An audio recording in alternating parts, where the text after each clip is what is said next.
silishaya saliphepheti ihora lokuqala lohlelo ekhaya jikelele sivutha bhesi banjwa ngeimfaduko lalela ngihlebela ngendlela kuphithizela ngayo la kungenwa kuyaphuma ngathi kusesibhedlela omunye kwabaqophi bemsindo uStivovo naye ulandela ushembe balapha ekhaya jikelele ngoba kunethezekiwe ziyakhala phela la sisahleli ke nathi ke asiyindawo sifika ngesikhathi ke abaziyo bathi angeke ugcine isikhathi sokuphuma njengomuntu ofike late emsebenzini lowo muntu kuthi ushesha kabi ukuphuma emsebenzini kodwa uyena njalo befike late sasingena ke ehoreni lethu lesibili njengamanje uMakholi ewe singena kwi-yure yethu yesibini sibambe ngasibini imbukeli siphinde sinibulise kule yure yethu yesibini yenkqubo konke siqhubela phambili simane sinikrobise nakoko ke kuthekwa kuphosa kwi-yure yokuqala kuninzi ke ukuthe kwenzeka kusukela kuqala inkqubo ukuquka umba osematheni wamalungelo okusasaza indebe yehlabathi yombhoxo phakathi kwejelo losasazo loluntu kunye ke ne-multi choice kule yure sawuthi ke sinyathele imiba equka ucimicimi wombane kunye nokuqwalaselwa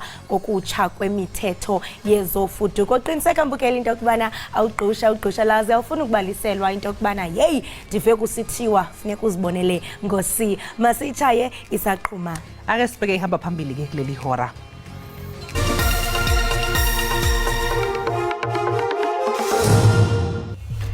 Umongameli uCyril Ramaphosa kulindeleke ukuba aphendule imibuzo aza kuthwaxwa yona kwindlu yowiso-mthetho ngenjikalanga namhlanje.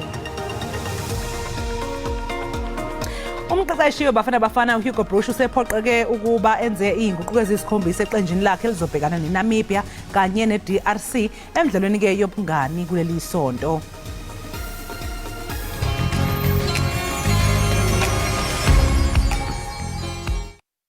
Lochani, good day. Nilochiswa ngubongi ngwakwamthweni. Ngithi kini ke babukeli ekhaya, bukelani ekhaya jikelele. Qobe ngamalanga kube ngumvulo, bekube ngulesihlanu. Baniphathele zemidlalo, baniphathele indaba, baniphathele nomgosi mbala.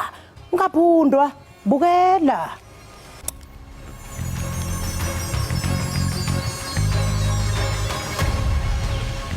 Umengameli uCyril Ramaphosa ulindeleke ukuthi aphendule imibuzo yamalungu eParliament esishayamathetho sikazwelonke khona namhlanje. Lelile kuzoba kuyihlandla lesithathu kwamane kulonyaka umengameli Ramaphosa eyophendula imibuzo eParliament. IParliament phela mbukeli lizobiyela ekusebenzeni ngokugcwele kuleli sonto kulandela ukuhlaba ikhefu isikhathi eseluliwe. Umengameli uCyril Ramaphosa uzobe esephendula imibuzo bese kuthi ngolwesine nephini likaMengameli wezwe uPaul Mashatile naye aphendula imibuzo emkhandlwini wezifundazwe kazwelonke. Kulona leli sonto kuzohlala imihlangano yamakomidi eParliament angama-43. Phakathi kwalamakomidi eParliament azoba nemihlangano yilelo elibhekele ukusetshenziswa kwemali yabakhokhintela iScopa. Leli komidi lizobhunga amalungana nombiko wophiko oluphenya amacala abucayi iSIU omelana nophenyo lwenkampani iTransnet. iScopa izophinde futhi ke yethulelwe umbiko ovela ehhovisi likamgcini mafa kuzwelonke ohlongoza ukuthi inkampani ngamabhizinisi ombuso zingadalula ukusebenza kwemali ngendlela engafanele. Umphathiswa wombane uzakwazisa nonondaba ngalentsasa kulandela ukuphunyezwa kwenqanaba lesithandathu lokucinywa kombane. Inqanaba lesithandathu liqale ngensimbi yesihlanu ngalentsasa kwaye liza kuphunyezwa de kube kukhutshwe esinye isaziso. U-Eskom uthe ukongeza ukulungisa lokucetywa ezinye iiyunithi ezimbini kwizikhululo zombane zaseLithabo naseMatla kufuneka zivalwe ukuze zilungiswe ngokukhawuleza. Umlilo wakutshanje usibe imiphefumlo yabantu abaliqela kwisakhiwo saseRhawutini uqaqambise imicelimngeni yomthamo omkhulu wabemi bamazwe ngaphandle eMzantsi Afrika. Lo mcelimngeni waqatshelwa kwi-NEC ye-ANC kweyomqungu.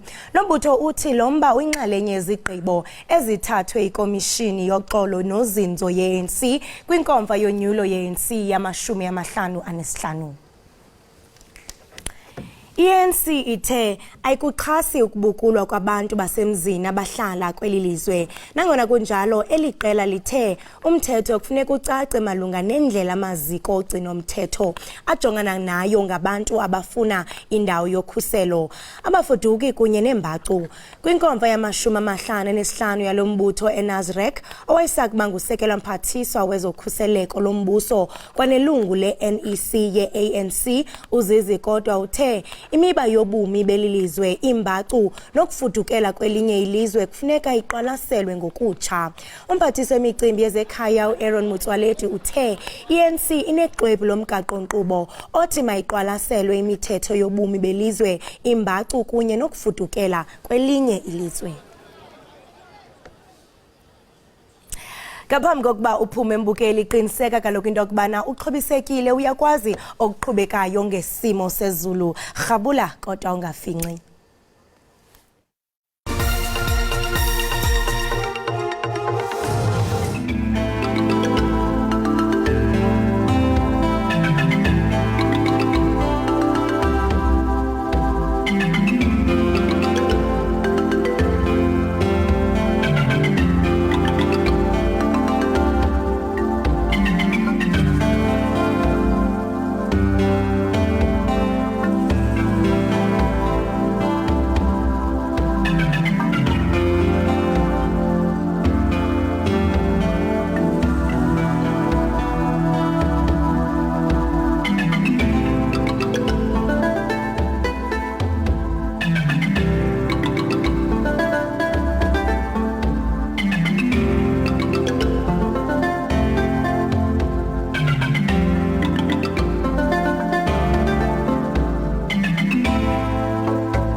Siphinde sikwamukele ekhaya Jikelele. Intsha iyaqhubeka nokuthweswa iziqu unyaka nonyaka mbukeli. Abanye bathweswa iziqu zobudokotela, abanye baba abameli, onjiniyela njalo njalo. Yisikhathi nje sijabulisayo ke impela lesi lapho usukugogoda ngezifundo zakho. Kodwa ngeke kushiwo phela okufanayo ke ngamathemba okuthola imisebenzi. Ukuntula komsebenzi kakhulukazi kulabo abaneziqu zemfundo ephakeme kuyakhathaza kakhulu. Abanye abasebashaka abaneziqu bona sebenquma ukuthi ayi ngeke balinde ukuthi uhulumeni ubanike umsebenzi. Kunalokho ke iqalele awabamabhizinisi ukuze phela babhekane nalenkinga yokungatholi umsebenzi. uMadlamini usiqoqele lo mbiko. Intsha kanye nabazali bajabulile ngokuphothula kwemfundo ephakeme, nokho ukuntuleka kwemisebenzi entsheni kusaqhubeka nokuba umthwalo kungakhathaliseki izinga lemfundo abanayo abantu abasha. Intsha yaseNingizimu Afrika isaqhubeka nokungatholi amathuba okuhlanganyela kwezomnotho ngenxa yokuthi izinga lokuntuleka kwemisebenzi lingaphezulu kwesilinganiso ezweni lonke. Ngokocwaningo olwenziwa ngabaka-Statistics South Africa lwabonisa ukuthi nyakenye izinga labantu abangasebenzi lolevile ngamaphesenti angama-50 ebantwini abaneminyaka eyi-15 ukuya kwabaneminyaka engama-34 ubudala. Amazinga aphezulu okuntuleka kwemisebenzi ayazwela kakhulu entsheni. Abanye bagcina sebehoxa ngokuphelele kwezemisebenzi baze bahileleke nasezenzweni eziphambene nomthetho. Kanti abanye sebethembele emalini esibonelelo sikahulumeni engamarandi angama-350 ngenyanga. Nakuba isabelo mali sikazwelonke saseNingizimu Afrika sika 2022 sihlanganisa nesamba semali okwakuhloswe ngaso ukulekelela kwezentela ukuze kusekelwe ukusimama komnotho nokugqugquzela ukuqashwa kwentsha. Ukuntuleka komsebenzi kona kuyaqhubeka ikakhulukazi entsheni. Ukubhekana nalesi simo esibucayi kanje, abanye abantu abasha sebevele baqhamuka nezindlela zokuziphilisa ngokuqala awabamabhizinisi. uNtokozo Mbatha wesifazana osemusha usendaweni yaseSoshanguve enyakatho Pitoli oneziqu zokuphathwa kwabasebenzi phecelezi human resource management kanti yena uthi ngemuva kokuthwala iziqu zakhe kube nzima kakhulu ukuthola umsebenzi ngenxa yokuthi obengenakho okuhlangenwe nakho ngokomsebenzi. Mangiceda graduate from Rosebank College after studying HR. Ngafuna umsebenzi and ngawutholi, then ngahlala ekhaya for a good year. Not all of us sinayo experience, so ngisho ukuthi experience sizayithola last apply khona. Ngicabanga ukuthi last apply la khona kumele basinikeze i-chance ukuthi sikhomba ama strength wethu, not only bafune i-experience. uNtokozo wabe esenquma ukuzifundisa ikhono lokusebenzisa izimonyo. Ngaqala ukubheka ama YouTube videos, ngaqala ukubona abantu ama-influencer ayenza ama-video wabo baziloku bazigcobisa i-makeup, then I got interested ngathi nami ngizozifundisa through that platform to learn how to do i-makeup. Wabe esesungula ibhizinisi elihamba kahle kakhulu. Uthi waqala leli bhizinisi lakhe engenayo ngisho nendibilishi. Mina ngiqale from as little as 500 rands, ngathenga ama-cosmetics, ngathola i-funding from abazalini bami, ibangisiza ukuthi ngithenge ama-cosmetics wami. Then ngaqala ngathenga ama-products ambalwa, ngazifundisa, and then ngaqala kanjalo. Akagcini ngokwenza abantu babukeke kahle, kodwa ubuye afundise nabanye besifazana abasebasha ukugcoba izimonyo ukuze nabo basuse igadi eziko. Ngaphandle kokulekelela uhulumeni ukudala amathuba omsebenzi, ngabe yini inhloso enkulu yokwenza lokho? Inhloso yami ukuthi ufundise abantu ukuzimela, especially abantomazana abancane, because manje sithola amantombazana amancane depend emadodeni for imali and izinto ezinje abaza izinto ezithusayo ukuthi bathole imali. So mina ngathi ithi ngifundisa abantu ukumake-up ukuthi bakwazi ukuzimela bazenzele imali, and imali yakhona yangempela iyasiza and ikhona ngoba i-makeup i-high in demand, abantu bafuna i-makeup every day. So i-makeup industry ngokufundisa abantu ngibasiza ukuthi bakwazi ukuzimela financially, bangadepende kwabanye abantu. Omunye wabafundi bakhe uculisekile ngolwazi kanye nekhono akuthola kuNtokozo. Bendi unemployed yabo, so ndabona ukuthi manje makeup abantu into ezinjalo, so ngincedeke and ngifuna uqala ibusiness yami. Ngizibona ndingumuntu omkhulu in the next coming years yabo, like maybe ndivule isikolo se-makeup or into ezinjalo. Ulwazi endilithole kusisi Ntokozo lendincedile kakhulu, she's a very good teacher. Cha, wona umsebenzi uyancomeka impela.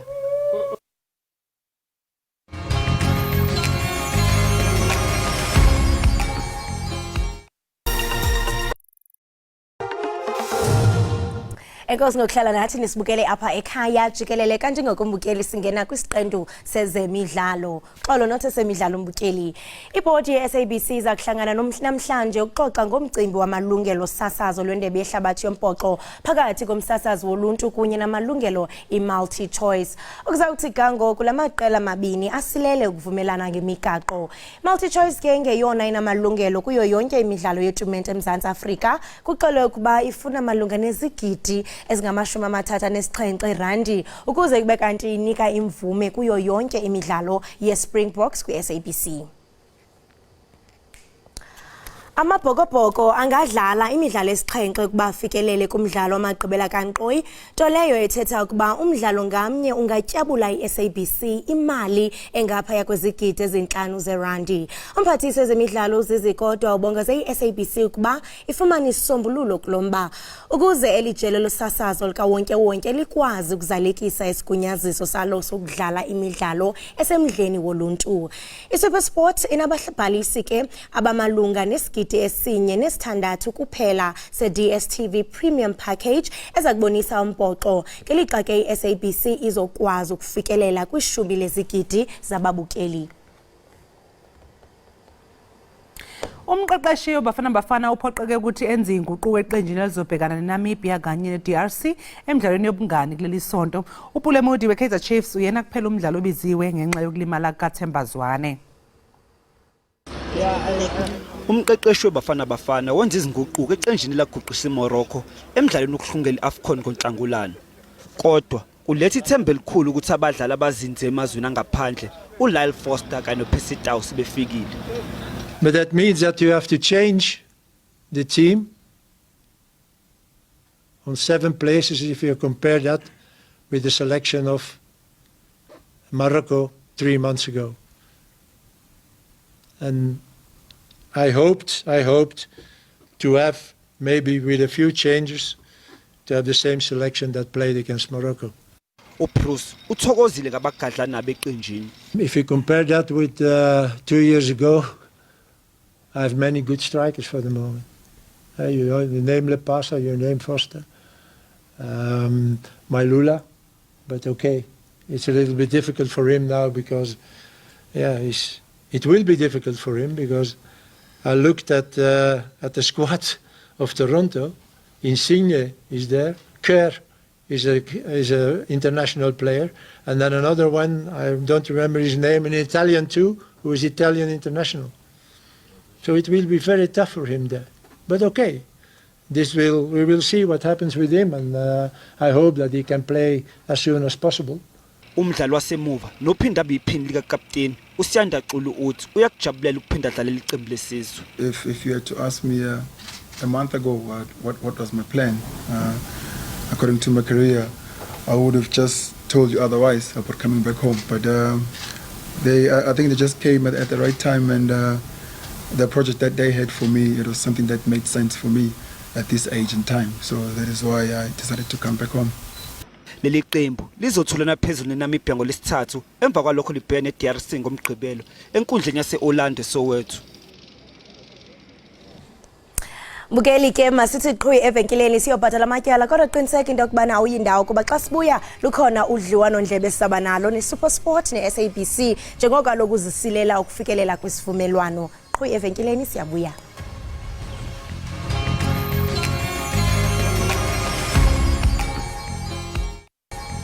Enkosi ngokuhlala nathi nisibukele apha eSABC Ekhaya Jikelele kwinkqubo-ndaba yakho uDTT. Hlobule mkamambukeli iSuperSport kunye nejelo leSABC ziyasilela ukufikelela kwisivumelwano samalungelo osasazo lwendebe yehlabathi yombhoxo ka-2023. Abalandeli ke bashiyeke bengaqinisekanga malunga nokuvezwa kwale midlalo kumabonakude. Urhulumente ke woMzantsi Afrika ngomvulo uthe unethemba lokuba kungafikelelwa kwisivumelwano phakathi kweziko losasazo loMzantsi Afrika SABC kunye neSuperSport. Kusho kucabanzi ke lomba sizawuthetha naye uLitha Mpondwana nosisithethi sesebe lezemidlalo kuzwe lonke. Litha, molo unjani? Kholo sandaphila khonda nekuwe. Ndiyaphila khonda nakumse kwamkele inkqubeni yethu Ekhaya Jikelele. Enkosi ndabulela ngibulisa nakubabukeli. Hayi bathi hi bathi hello bamnandi. Hayi kubhlungu kakhulu kubalandeli bomdlalo wombhoxo. Ingabe urhulumente uxhalabe kangakanani malunga nokunqongophala kokufikelele kuluntu kwindlela zokubukela indebe yehlabathi yombhoxo ngenxa yakoloku kungekho isivumelwano? Naye urhulumente benexhala kakhulu kufumana ezindaba kwezinsuku ezidlulileyo. Yilonto ke umphathisa wezemidlalo encube uDiselentsukeko umphathisa uZizigoda ubize intlanganiso nabaphathi baka-SABC izolo ukuze eve kuba kwenzeke ntoni na kwaye le meko ingalungiswa njani na kwezinsuku ezizayo phambi kwendebe yehlabathi yombhoxo. Uyathetha apho ngomphathisi into yokubana uye wamemelela intlanganiso. Xa sijonga ke kwicala likarhulumente ngaba mhlambe zikhona naziphina izicwangciso okanye amanyathelo akhoyo okuqinisekisa ukuba imidlalo yamabhokobhoko yendebe yehlabathi yombhoxo iyafikelela kuluntu ngokubanzi naxa mhlambe kungekho isivumelwano phakathi kweSABC neSuperSport. Mandibeke phambili ukuthi injongo zikarhulumente apha ngakumbi isebe lethu lezemidlalo nenkcubeko ukuba imidlalo enomdla kwisizwe jikelele ifikelele kwisizwe jikelele. Izigidi zabantu kule meko abazukwazi ukubukela indebe yehlabathi abazukwazi ukubukela amabhokobhoko indebe yehlabathi kwaye lento ifikelela kwemidlalo ngoba ngokuva kwethu kukho nemidlalo ezobetheka kule broadcast rights deal ka-SuperSport ne-SABC. So benitha yilondo ke bekhuthaza ukuba u-SABC benza ngakhona bakwazi ukwenza ngayo ukuba bayilungisele meko kunye noSuperSport ukuze abantu bakwazi ukubukela indebe yehlabathi yombhoxo. Siyathemba into yokubana noko mhlambe njengoko SABC zawuhlala phansi namhlanje kubayofikelela kwisivumelwano. Ungathi mhlambe what are your predictions? Do you think mhlambe bazawufikelela kwisivumelwano esizawuchulumisa usichulumancisa uMzantsi Afrika?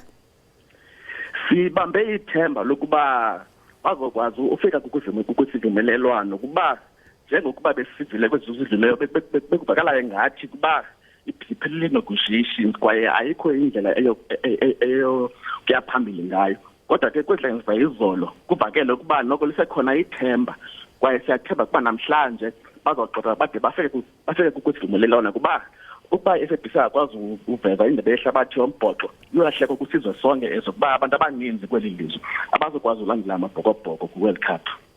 Ibhlungu kakhulu lonto. Uhulumende ukubona kubaluleke njani ukwenza imidlalo engundoqo efana nendebe yehlabathi yombhoxo ikwazi bayifikelele kubabukeli malunga nokukhuthaza imidlalo nomanyano lwesizwe?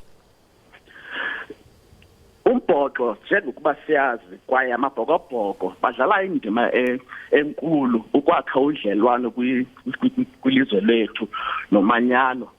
So xa singakwazi ubukela amabhokobhoko izobethakala kakhulu lonto kwaye kwedlanga ezidlulileyo ibona imood apha kwilizwe lethu iphezulu kakhulu kuba bekho into ezinkulu kwezemidlalo ezenzekileyo abanyana badlala kakuhle kakhulu kwindebe yehlabathi besine netball World Cup apha eKapa eqaleni konyaka besine T20 Women's Cricket World Cup.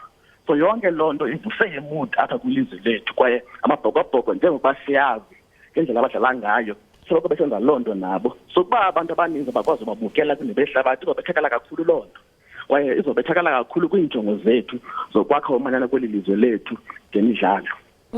Unyanisile nami ndinqelana nawe xa usitsho into kubana umdlalo wombhoxo ngenene uququzela umanyano nobumbano nentsebenziswano xa sizawujonga kaloku namanye amazwe aphesheya.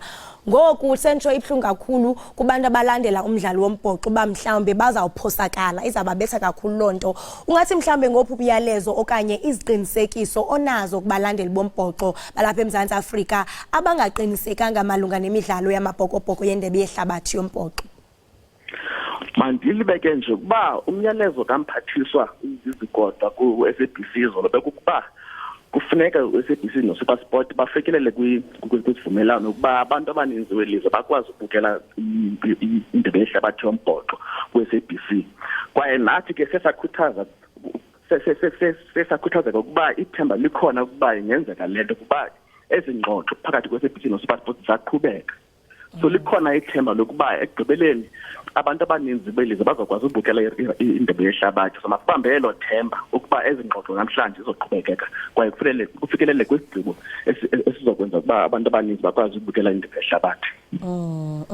Lithemba Ntwana, masibambe ngazibini ngexesha lakho. Siyathemba into yokubana ngenene kuzawufikelela kwisivumelwano esawuchulumisa umlisela nomthinjana weli. Enkosi kakhulu.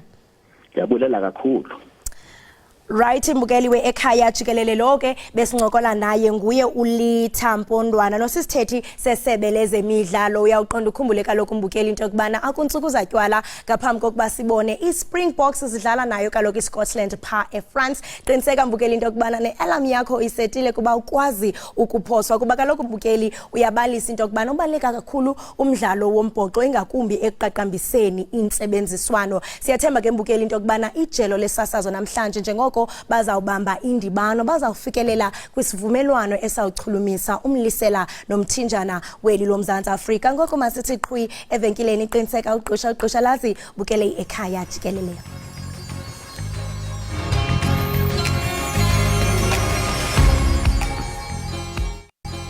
Enkosi ngokuhlala nathi nisasibukele kaloku apha ekhaya Jikelele kwinkqubo ndaba eqaqambisa ulwimi lwemveli iDTT. Kanti ke indlu yowiso mthetho ibuze kuba kutheni nje ugqirha Nandipha Magudumana engazange amvulele icala lokuba athinjwe uThabo Bester uba ngaba mhlawumbe inyaniso ukuba ngenene wanyanzeliswa ukuba angene emotweni esetyenziswa ngexesha bentingela kweli. Masive mbukeli. Inkantolo yemantshi yaseBloemfontein ichithe usuku lonke ilalele izethulo malungana nesicelo sebheyili sikaDokotela Nandipha Magudumana. Phakathi kwezinto ezibese eqhulwini namhlanje udaba lwamacala bekwewona njengoba ngesonto eledlule wahambisa izethulo zokuthi abashushisi bayawanonga lamacala ngoba befuna uqinisekisa ukuthi ugcina ethweswa amacala asesigabeni sesihlanu. The fact of the matter is, I concede there could have been, when one looks at the definition and what the crime is, accused number 4 is included. And what is the gratification in that respect? 2.5 million rand, whereby 40,000 rands was paid. Ummeli kaMagudumana umile kwelokuthi wayeseTanzania ngempoqo futhi uma engasanikezwe ibheyili angeke aliflathele leli njengoba kukuningi ongamlahlekela. Kepha ke umbuso uyakuphikisa lokhu. The state is opposing. The state is saying I have a strong case. And the state has presented a whole range of allegations, some of which, Your Worship, cast doubt, or rather they are untruthful. Umshushisi wombuso ubesebuza ukuthi kungani uMagudumane engazange avule icala lokuthunjwa uma kuukuthi ngempela uThabo Bester wamphoqa ukuthi aye naye eTanzania. He takes her away from her siblings. Because in her affidavit she says she still have parents and she still have siblings. And Your Worship, you choose not to open a criminal case against this person. uMagudumana uchithe usuku lakhe lokuzalwa esenkantolo njengoba behlanganisa iminyaka engama-35 namhlanje kanti kulindeleke ukuthi isinqumo ngaleli cala sikhishwe ngomsombuluko ozayo. Kusenjalo mbukeli usaqhubeka ke nokufaka isicelo sokuba akhululwe ngebhayili uGqirha Nandipha Magudumane ebeveleke kwinkundla kaMantye eBloemfontein phezolo. Isicelo sikaGqirha Magudumane siseyasahlehliswa ke kwiveki ezayo. Ingaba yintoni ebangela ukuba isicelo sikaMagudumane sibe side kangaka? Angayifumana kusini na ibhayili ekugqibeleni? Lemibuzo ke iza kuphendulwa ingcaphephe kwezomthetho uMelusi Quluwe Donda Attorneys. Melusi, masikubulise sikwamkele enkqubeni Ekhaya Jikelele. Ngibingelele kusikholosa ngiphinde ngibingelele kubabukeli emakhaya. Enkosi. Hey umbuzo umile futhi akagungqa into okubana kutheni nje sisicelo sebhayili sitsala ixesha elide kangaka bekukudala nokongoko. Okay, okuqala fase kubuke la sikholosa ukuthi uke waya enkantolo ephakeme eBloemfontein wacela ukuthi inkantolo imkhiphe ngoba akaboshwa ngendlela esemthethweni. Kodwa wakhetha ukuthi ibhayili angayi-apply ngaso sikhathi. Sekudlule isikhathi inyanga eziwu4 usiyaphinda useyabuya usethi hayi usecela ukuthi ayi-apply-leke manje. Okokuqala okubalekile ngoba ibhayili simamele izinsuku eziwu3 kuzoba usuku lwesine ngolokhuzana ngomsombuluko nesibheki. Okubalekile ukuthi icala kubeke kulona icala elinamacala abucayi kakhulu. Futhi amacala akhona ayi-16 kuningi omele kukhulunywe uma ubheka nje ababeli bakhe bathatha isikhathi impela bechaza betshela inkantolo ukuthi kungani kumele athole ibhayili kanti nombuso futhi umshushisi wombuso naye futhi ubela futhi naye echaza ngokwezethulo zakhe ukuthi kungani ngamele ayithole ibhayili. Yingakho ukuthatha isikhathi ukuthi kwenzeke kanje. Okunye futhi kumele ukubheke akhona amanye amacala akhona ezinkantolo bazabuthi iqala elisethatha isikhathi njengaleli beninika isikhathi kodwa khona neminye imisebenzi emeqhubeka enkantolo akusho ukuthi ngoba kunecala kasisi uDr Magudumane kuzoba yilona kuphela ingakho ukuthatha isikhashana. Uthi Dr Magudumane yena mhlawumbe uba uyayifumana ibhayili asoza abaleke kuba kuninzi ozathi mhlawumbe kumlahlekele njengoko lapha eMzantsi Afrika. Kodwa ke kuyabonakala into okubana istate sona siyayi-oppose yonke lonto leyo. Ingaba mhlawumbe angayifumana kusini na ibhayili ekugqibeleni xa sijonga nje ityala lakhe? Okay, uma sibuka umthetho sisekelo kwisigaba sama-35 lapha ku paragraph F uthi umuntu oboshiwe unelungelo lokuthi akhishwe ngebhayili uma kuwukuthi ubulungiswa abuzukuthinteka. Lapho kuzobe sekubekwa imbandela ukuthi yini emele ayenze njengokuthi mhlambe akaze police station lazo shaka uma uthi ngoba uzofuna ukuhlala esentini nje uDr Magudumane njalo ngolesihlanu uya epolice station uyoreporta ebese futhi nepassport yakhe maya ukuthi isekuyena ayinike ulokhuzana ayinike umseshi. Kodwa ke la ingqinamba khona umbuzo obalekile nje owodwa nje ukweminye khona ukuthi uma ezoyithola ibail ngeke nezabaleke. Okwesibili ubehlezi naye uThabo Bester unyaka wonke ucishe unyaka wonke ehlezi naye ekade ngokushiwo yena wamsiza ukuthi eqe lapha ejele eBloemfontein. Manje umuntu onjengalo uthembeka kangakanani? Khona kokunye okushiwo lapha sisikholosi engicabanga ukuthi abameli bakhe abangenanga kukho kakhulu. Kuthiwa ngenkathi sekuthola umzimba kaBaring lo owawushisiwe kwiseli kaBester, lo mzimba wakuthiwa kaBester, wahamba waya enkantolo wathi lo mzimba omkhonyana wakhe uThabo Bester, ukhumbule njalo ushade uMagudumane ngaleso sikhathi ngonyaka odlule, wathi umzimba kamkhonyana wakhe lo umshade ngomshado wesintu. Ubaba wakhe nawafakaza enkantolo esePretoria ephakeme wathi yebo amalobolo a$60,000 sawathola. Baphinde bafake affidavit futhi yomuntu okuthiwa uDavid ongekho okuthiwa yena wayilobola. Manje umbuso uzama ukuveza ukuthi umuntu onjengalo uthembakele. Ingaba uthembelekele kusini na? Uyathi into kubana phakathi mhlambe kwemiqathango ekumele ba uyayilandela uba ngabe uyifumene ibail, uyathi into kubana funeke areporte anxibelelane nendlu yowisomthetho ukuba ngenene uyayifumana ibail, angakwazi na angayifumana phansi kweyiphi imiqathango okanye zeziphi izinto afuneke uyaqiniseka into kubana uyazenza? Okay. Uma u-apply ibail njengoba ummeli wakho uMotlong ugcizelelile ugcizele isigaba samashumi ayisithupha lapha ku subsection 12 ukuthi i-criminal procedure iyamnika umuntu ukuthi kungabekwa imbandela uma uphume ngebail. Imbandela engabekwa njengoba kade ngichaze ngaphambilini ukuthi ungaphumi kwi-province ozobubekwe kuyona. Ngokuqala lokho ungabaphazamisa ofakazi ungaxhumani mhlambe nabantu abaphethe case, okunye kuthiwa mhlambe report police station njalo ngolesihlanu mhlambe ngoba ezohlala license ya report. So enye imbandela ezobekwa leyo, kodwa ke njengoba kade ngichaza ukuthi ke kuzwa ngokuthi uMantshi uyakholwa nokuthi ngeke azabaleke uNandipha ngoba lokho ukuthi wayephoqiwe ukuthi ahambe noBester. Umbuzo usamile enkathi sephoqiwe ke esefika amaphoyisa esezomthatha eTanzania. Kwenziwe yini ukuthi kudlule uApril, kudlule uMay, kudlule uJune, kudlule uJuly kuze kufike uAugust akayivuli icase? Uma bechaza abameli bakhe bathi ayilungelo lakhe ukuthi angalivuli icase. Kanjani ngoba phela wena umuntu othunjiwe unezingane ezimbili ezincane okwekumele ubuyele kuzona. So lo muntu othi ukuthumbile noma ukidnapile, lo muntu lo ukulimazile kodwa akayivulanga icase, kodwa masefuna apply ibail usethi ngathunjwa. Ijaji ke noma uMantshi uzomele afake umqondo wakhe lapho ukuthi ngempela lo muntu engathemba kanjani noma ngeke. Melusi masibambe ngazibini ngexesha lakho. Sibonge inkosi.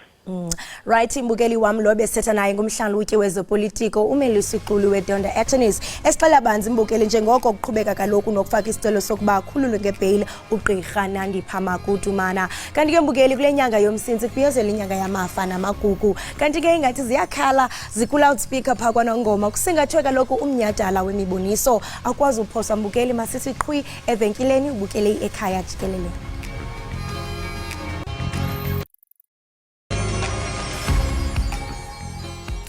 Enkosi kwakhona ngokuhlela nathi mbukeli, usasibukele kaloku apha kwinkqubo ndaba yakho ithanda kakhulu Ekhaya Jikelele. Ndiyathemba into yokubana nawe mbukeli njengokuba usibukele uziva usekhaya. Kanti ke kule nyanga yomsintsi kubiyozelwa inyanga yamafa namagugu kwanongoma kwiphondo laKwaZulu Natal kuza kube kusingathwe umnyhadala wemiboniso panya wamazwe ngamazwe i-International Film Festival ngelamangesi. Lo mnyhadala ke umisele ukuba uqale ngolwesine kule veki imiyo ukuyokutsho ngomgqibelo. Uvimba walomsitho ke uqulethe iqela lezithethe ezidumileyo eziquka umphathiswa uSihle Zikalala, uSandile Dlamini, ukumkanikazi noMpumelelo Zulu, ukubalula ke abambalwa. Ukusixelela banzi ngalomnyhadala ke sesarhweca uZamaqambi, uzama ke ulapha kumagumbi ethu osasazo. Mnumzane uzama masikubulise sikwamkele inkqubeni yethu Ekhaya Jikelele. Ebukhosini siyabingelela kunabanyana bonke ababukeli baya inkqubo Ekhaya. Hey, wafika usivathele wathi ishirt yakho yombhaco wathi umqhele uphelele. ngivunulile. Ngoba lo mnyadala siya kuwo ngumkhulu kabi. Just to give you background, ngo-2013 ubaba kaba yethe lo Khuthamela uye sicela ukuthi simenzele ibirthday yakhe. Lapha befunda khona kwaBheka iZulu. And mase senzele le birthday yakhe sathi ibirthday yakho asifuni cake, sifuna ufundisa abantwana ngecareers. Wayithanda lento ecareers esiyenza. Wayiqhubeka wayisakiphi kwi-residence kwaNongoma. And then masiqala khona ke sasuka khona sathi abantwana sifuna ukuthi bafunde ngeresidence. So sa decide ukuthi sibize nje bonke abantu abathanda umdabulo lo we-films ukuthi beze khona lapha khona.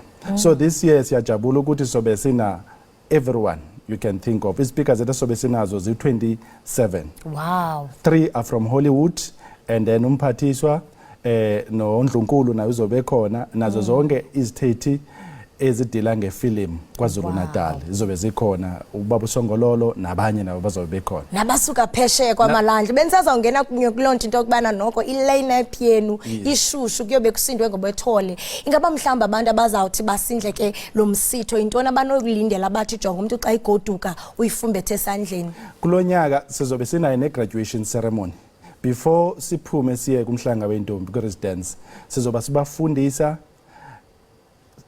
10 hours a day. Yeah, sizoqala ngolesine, siye ngolesihlanu, and then ngomgqibelo soqedelela ukubafundisa then siye ku-redance. But abantu abafuna ukwazi nge-music and film ikhona, abantu abafuna ukwazi nge-business of filming, ukuthi ungenza kanjani i-business kwi-filming kuzobe ikhona. Abantu abafuna ukwazi how to make money in the film industry kuzobe ikhona. Abantu abafuna ukuthi yenziwa kanjani ama-music video bazobe ikhona. Website izobe ikhona. But okubalekile kakhulu ukuthi iNongoma is a rural areas ene potential kakhulu. Into sizoyenza this year sizolauncha Explore Nongoma reality show ena 13 episodes. Hayi lokho nje kuphela and then sobe sinayo noNerusha uzobe sisenza ifilm for 2 days 48-hour film. La abantwana bazobe khona bazokhanda ifilm esizoyibuka ngomgqibelo ekseni before siye ku redance. Hayi lokho kuphela sine ncwadi ebizwa ngokuthi isiZulu. Incwadi yakhona sizobe siyichange from incwadi siyenze futhi beyishow. Hayi lokho kuphela futhi zazi ukuthi ungubani. Sizobe silauncha i-reality show abathi Inkaba Yami. UngumXhosa, ungumZulu, Khoisane, wonke umuntu uzobe simfundisa.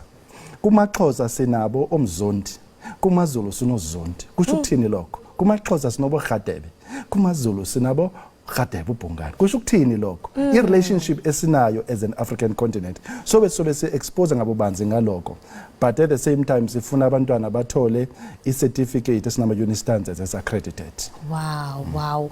Hey, mhle kakhulu umsebenzi eniwenzayo and ndiyayithanda into yokubana nakubeni nje kukhona le redance but niya-integrator as much as ngokusikwelinye ilizwe lesigaba lesesine kuba ndiyava into yokubana uthi nizabaxhobisa nge-entrepreneurship into yokubana mhlambe bangenza njani imali xa kudityaniswa kwizinto zefilm into ethi nakubeni nje nibaqaqambisa ngokwenkcubeko kodwa niyafuna into yokubana baqiqe nasezingqondweni and ndiyayithanda kuba lento niyithathe naya straight to the ground kwaNongoma apha mhlambe umntana oziphilela kwaNongoma ozothi hey iphupha lami limfiliba uzawuphelela nje kuphela kwinto yenkcibeko but nina niza nazo zonke izinto full package and ubalula into ezininzi into yobana enizawuthi nizifundise into ethi mhlambe zizinto enizabe nizenza differently this year. Uye wabalula into yokubana kukhona abantu abasuka eHollywood. Khawusinabisele ngabe into yokubana xa sele befikile pha kwaNongoma zintoni izithelo abazaziqaqambisa kubantwana.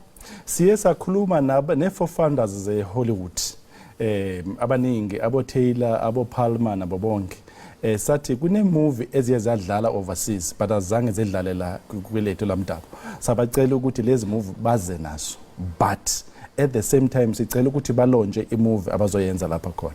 So siyajabula ukuthi ke sizoba nemovie esizoyenza enkulu la eSouth Africa bathi Alpha and Omega esikubhizi siku-pre-production yakhona. So ingane zizofundiswa ukuthi wenza kanjani imovie in a Hollywood style khona lapha khona so that nabo mabehlezi lapha emakhaya lesi story unaso sibalekile empilweni woza naso and sikufundisa ukuthi usichange kanjani sibe iscript usichange kanjani up to ibe film up to ibe documentary up to ibe reality show lesi story unaso so angeke siphume kaNongoma this year abantwana bengazi ukuthi lesi story sakho tell it to the world. Laba base Hollywood bazobe sifundisa ukuthi masisuka kulesi standard sethu South Africa siya ku standard sabo sihamba kanjani indlela befana siye khona nakunyaka ophelele besikhona kwaNongoma sayishoot redance this year the beauty sizobe showcase lokho sokushoot last year ku redance from 2014 until now besiloko shoot redance but sifundisa ngaye redance so that abantwana ba understand imfundiso ezikhona ku redance nokubaleka redance kithi thina bantu base South Africa. Enye yezinto engathi into kubana ndiyayithanda ngalento ethethayo kukuba uyathi into kubana bazawuxela amabali wabo because ngathi into kubana singama Africa istory sethu it's very powerful, it's very rich, sityebile kuhle into kubana xa nithi mhlambe niza nabantu baphesheya bona bazoncedisa abazondirect ukuthi no istory senu sixele ngolhlobo ba mhlambe ucela imbali yeziduku kubuye wakhankanya ngaphambili into kubana kwaXhosa uyamfumana uRhatebe nakwaZulu uyamfumana uRhatebe nini bantu abantsundu enizawubalisa ibali lenu ngendlela yenu into ethi ke mhlambe nezizukulwana ezizayo zizawuthi mhlambe xa zinambitha kule history zingafiki idiluted ziyazi into kubana hey omkhulu bethu bayixela ngalendlela liyakhalela ke ngokwinto kubana usichazele because I mean uyathi into kubana previous years kulonyaka ophelileyo nenashuta ingathi mhlambe asijonga kwizinto zefilm zenza ngokwanele uqinisekisa into kubana abantwana nababasakhulayo bayaxhobiseka ngokwazi izinto zefilm njengoku sithi into kubana kulonyaka nizawuveza izinto enithe nazifilima the previous year ungathi mhlambe xa ujonge in the film world abantwana baxhobiseke ngokuneleyo Msasazi into ebalekile ukuthi siye sabona singama South Africa ukuthi let's have our own Hollywood in the country. That's why siye sa create a Hollywood South Africa to tell South African story to the world through edutainment. Intention zethu is to make sure ukuthi i-business ye film is structured and recognized lapha eMzansi. So okubalekile nje esizokwenza manje sifuna ukuthi noba umntana elapha emakhaya azi ukuthi at least kukhona umuntu ongisiza ukulekelela ukuthi story sama start angifundise ngalokho so KwaZulu Natal has got a very rich history but abantu abaningi le history le iphelela kuphela emaphepheni azange iye kumabona kuthi so next year sobe sibuya siza la sithi nayi iTV reality show esishutile kwaNgoma nayi 48-hour film esishutile lapha khona nayi i-documentary esishutile ngoNongoma uNdlunkulu Queen Nompumelelo ubusy as we speak ushuta i-show about ubayetho Khothamile uKingswellithini and leya show le sifuna ukumlekelela simsize so that it becomes a potential show ezingayishowcase throughout the world so ingane zakwaNongoma zizoqhamula kulokho zizobenefita remember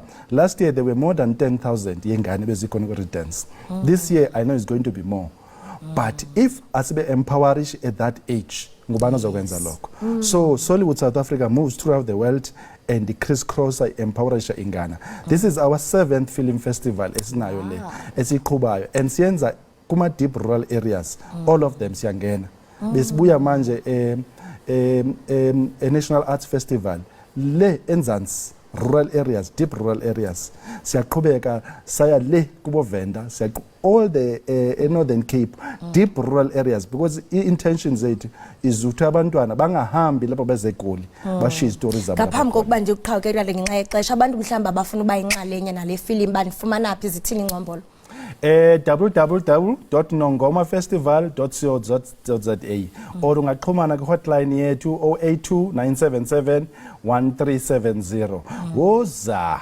sishota ngawe waza sishota ngawe babuqambi masibambe ngazibini ngexesha lakho lento ithethileyo it proves that our heritage is our commodity siyabulela kakhulu asibonge Amaku right mbukeli wami lo besetha naye kaloku nguye uzama qambe besixela banzi ngomnyadala ozawusingathwa pha kwiphondo la KwaZulu Natal sithi into kubana kaloku le International Film Festival izawuqaqambisa ingakumbi kaloku ulutsha olupha emaphandleni koNongoma masithi qhwi evenkileni qiniseka ugqusha lazi ubukele Ekhaya Jikelele.